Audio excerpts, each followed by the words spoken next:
Karena virus corona, Indonesia kemungkinan besar akan resesi, dunia juga akan resesi.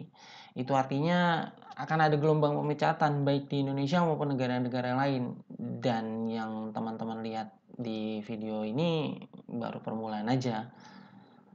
Hai, nama saya Ari dari mahirngiklan.com. Selain sebagai seorang digital marketer dan affiliate marketer, background saya dan bisnis saya yang lain adalah di bidang keuangan. Di pintaraturduit.com ini adalah bisnis saya di bidang insurance, dan di republikinvestor.net ini bisnis saya di bidang pasar modal atau investasi. Teman-teman bisa lihat sendiri ya. Dan karena background saya ini, dengan berat hati saya katakan ke teman-teman, ekonomi Indonesia itu tidak sedang baik-baik saja sekarang. Mungkin kebanyakan dari teman-teman juga merasakannya ya. Ekonomi dunia juga tidak sedang baik-baik saja. Sudah banyak sekali gelombang PHK di mana-mana, bukan cuma di Indonesia, tapi juga di luar negeri, di Amerika, di China, dan lain-lain sebagainya. Setidaknya keadaan seperti ini sih saya lihat bisa sampai 1 tahun ke depan, worst case scenario. Cuman kita tidak berharap itu, walaupun semua variabelnya, semua indikasinya mengarah ke sana. Tapi tahukah teman-teman, di setiap krisis sesudahnya akan selalu bermunculan orang-orang kaya baru. Seperti tahun 98, tahun 2008, itu akan memunculkan orang-orang yang memiliki uang banyak baru, milioner baru. Di video ini saya ingin cerita apa yang sedang saya lakukan sekarang. Apa yang sedang saya lakukan untuk mengambil peluang di tengah krisis ini. Karena di setiap krisis pasti ada peluang, teman-teman. So, tidak dengan menjadi penjual masker yang tentunya memarkup harga gila-gilaan. Saya juga nggak janji kok cara saya akan cocok atau enggak untuk teman-teman. Jadi jalanin aja untuk yang menurut teman-teman cocok. Kalau enggak ya udah ditinggalkan aja.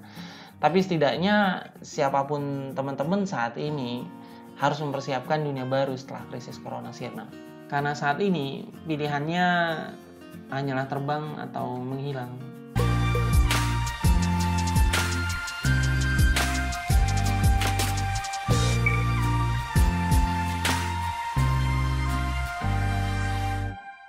Oke, mungkin banyak dari teman-teman sudah ada yang melihat ya kuadran 4 ini, huruf E, S, B, I. Mungkin banyak dari teman-teman juga sudah familiar dengan 4 kuadran ini, dan mungkin ada beberapa teman-teman juga yang masih belum familiar. Oke, saya akan cerita sedikit tentang kuadran ini ya.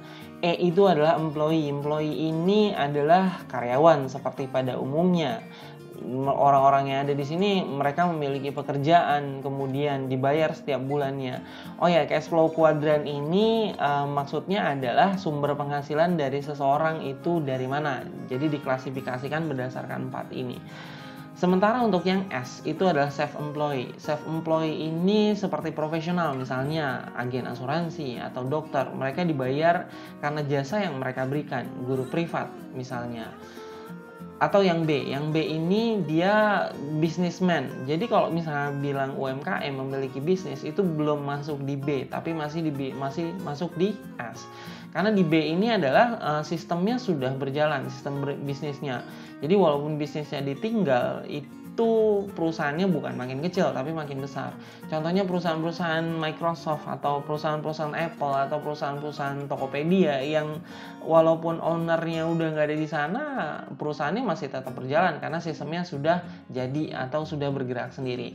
Nah, yang paling menarik adalah huruf I, yaitu money work for you. Ini adalah kita sebagai investor, investasi apa itu macam-macam, bisa di pasar modal, bisa di properti atau yang lain sebagainya.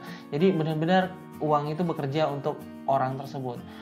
So, yang manapun teman-teman, jadi yang harus kita lakukan sekarang adalah dimanapun teman-teman, baik itu sebagai employee, pekerja, karyawan, self-employed, seorang profesional maupun seorang businessman, semua harus dikonsentrasikan ke huruf I ini. Karena menurut saya justru di masa-masa krisis seperti ini, I ini adalah peluang yang paling besar.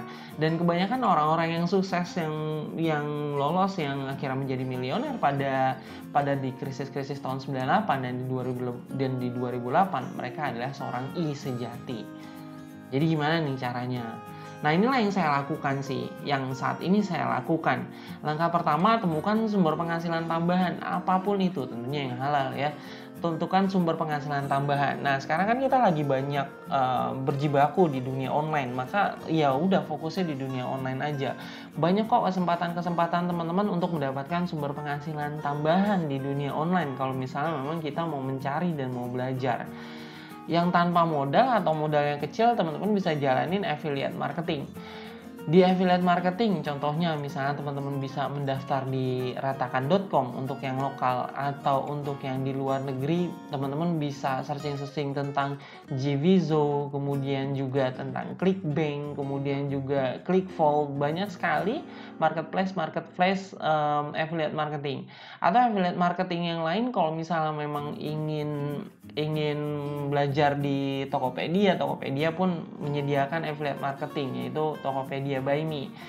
Affiliate marketing adalah bisnis yang menurut saya yang sangat saya suka karena modalnya kecil sekali kalau misalnya memang kita tahu cara menjalankannya.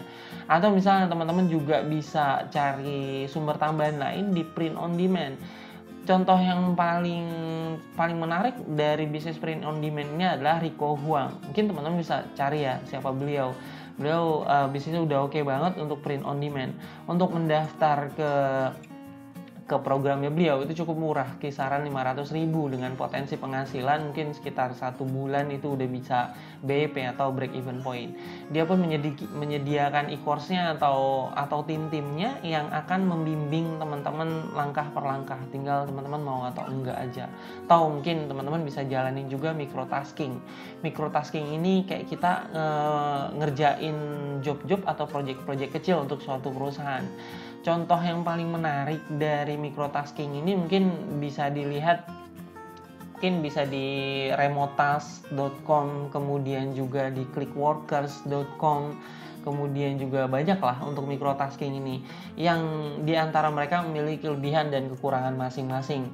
Ada yang bayarnya kecil tapi syarat untuk menjadi seorang freelancernya mudah, ada juga yang bayarnya mahal, besar, seperti tapi untuk pendaftarannya banyak banyak syaratnya. Mungkin teman-teman bisa coba dulu dari clickworkers.com. Ini yang menurut saya high paying atau membayarnya cukup besar, tapi juga syaratnya pun nggak terlalu sulit. Tapi kelemahannya di clickworkers.com ini adalah pembayaran yang masih cukup lama. Oke, apapun lah teman-teman jalanin. Poinnya adalah cari sumber tambahan yang lain. Ini, jadi kita benar-benar kerja keras di sini. Ya betul, kerja keras, lebih keras dari sebelumnya, lebih keras dari kita sebelum musim pandemi untuk mendapatkan penghasilan tambahan. Kemudian langkah kedua, investasi di pasar modal. Oke, mungkin di poin ini akan banyak teman-teman yang tidak setuju ya. Ada yang bilang pasar modal adalah judi, gambling, ada yang bilang pasar modal ini adalah haram. Poinnya adalah saya tidak ingin berdebat tentang masalah itu. Background saya di dunia ekonomi dan saya tahu bagaimana seluk-beluk pasar modal dan investasi di dunia saham. Mungkin teman-teman searching aja sendiri atau mungkin lihat aja di website saya, yaitu pintar atau yang republicinvestor.net. Lihat aja di sana. Kalau misalnya teman-teman menyatakan sudah agree dengan saya kalau investasi di pasar modal adalah benar-benar suatu investasi, kita akan lanjut ke berikutnya. Nah, yang paling penting adalah pasar modal atau dunia saham di Indonesia, investasi di dunia saham itu tidak sama dengan yang dikatakan binomo atau forex atau apalagi ya, banyak ya di luar sana. Sekali lagi saya tekankan tidak sama. Teman-teman pelajari sendirilah ya. Saya akan bikin channel yang khusus untuk membahas tentang investasi di saham ini. Oke, sekarang kita lihat. Nah, ini adalah indeks harga saham gabungan. Indeks harga saham gabungan itu adalah indikator atau harga gabungan dari seluruh saham yang di Indonesia. Kalau misalnya kita lihat dari awal tahun 2020 Januari sampai dengan video ini dibuat, sudah terjun bebas sebesar minus 27%. Artinya apa? Artinya banyak perusahaan-perusahaan besar yang sebenarnya bisnisnya fine-fine aja, tapi harga sahamnya jeblok turun. Kenapa? Karena investor pada panik selling atau mereka pada jualan, jadi harganya pada turun. Misalnya Telkom nggak ada masalah padahal secara bisnis, malah penghasilannya makin lebih besar dengan musim pandemi ini. Orang-orang makin membeli kuota atau menggunakan internet itu justru makin gencar sekali di musim pandemi. Misalnya lagi Unilever bisnisnya nggak ada masalah, produk-produknya malah makin dicari pada saat musim pandemi ini, pada saat orang-orang belanjanya secara online untuk membeli barang-barang mereka. Jadi ya inilah kesempatan yang harus kita jalani atau kita ambil. So, harga saham atau harga saham di Bursa Efek Indonesia itu hampir semuanya lagi di diskon. Mungkin teman-teman semuanya pernah belanja di mall pada saat ngelihat barang bagus yang teman-teman mau dan ngelihat ada label diskonnya di sana, teman-teman langsung pasti pengen beli kan. Nah, gimana dengan perusahaan? Kita jangan beli barangnya, tapi beli aja perusahaannya dengan cara membeli sahamnya yang lagi diskon. Ini benar-benar harta karun yang tersembunyi menurut saya. So, untuk teman-teman yang sudah mempelajari bahwa pasar modal itu memang suatu investasi yang valid, yang kemudian juga ingin mempelajari apa itu investasi pasar modal dan sudah ingin investasi, ingat 3 kode ini dari saya: PTRO, INDI, dan EKAN. Fokus saja ke 3 emiten ini atau ketiga kode saham ini. Beli saja berapapun harganya, walaupun hari ini beli kemudian besok turun, beli saja terus dengan uang tambahan yang sudah teman-teman dapatkan sampai dengan terjadinya recovery entah 1 tahun atau 2 tahun ke depan, dan kita akan lihat hasilnya. Kalau misalnya memang teman-teman ikuti cara saya dan sudah menghasilkan beberapa tahun dari ke depan, isi kolom komentar di bawah ya.